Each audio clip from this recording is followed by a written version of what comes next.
Cultural Diversity Quest, titled Belonging by Amy Bresee. This artwork represents the racial discrimination experienced by the cultural minority groups discussed in the book The Last Steps to Freedom by John Boyko. Hope, diversity, and racism are key themes leading to an important revelation that despite past repulsion and exclusion, it is clear that we all belong in Canada. The minority groups discussed in the Cultural Diversity Quest course are represented with the flags of their countries, the Saskatchewan Cree First Nations people, as well as Chinese, Ukrainian, Japanese, Jewish, and Black immigrants to Canada. The face to the right of the canvas represents the diversity of people affected by racism in Canada. The races are depicted through the handprints, the black man, the red man, the white man, and the yellow man.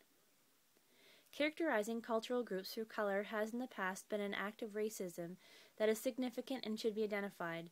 The red that is seeping through the white hand demonstrates the strength of the First Nations people against cultural genocide.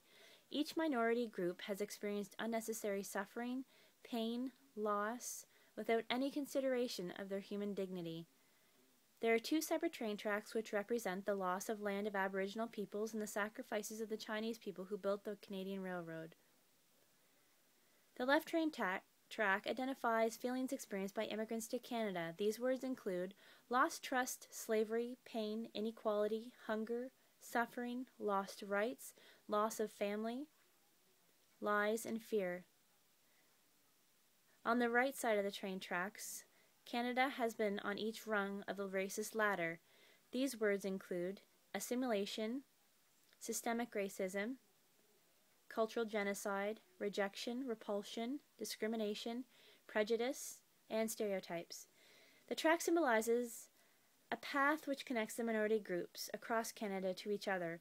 Each of these determined and inspiring individuals were oppressed by unions, churches, other Canadians, and the Government of Canada, and yet they established their rights, their land, their freedom, and culture.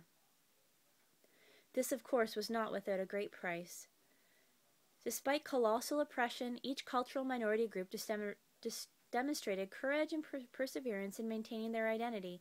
I have the word hope written in the several languages, including Chinese, Japanese, Ukrainian, African, Jewish, and the Saskatchewan Cree Aboriginal people.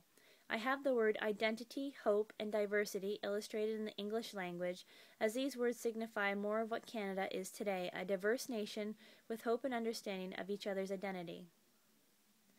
On a final note, through my readings, discussions, assignments, and journal entries, it is evident to me that diversity is what has built this country we call Canada. It is with the elimination of all forms of racism that will make this country stronger, more unified, and inclusive for all Canadians. Amy Bresee, Social Service Worker Program student, Algonquin College in Perth.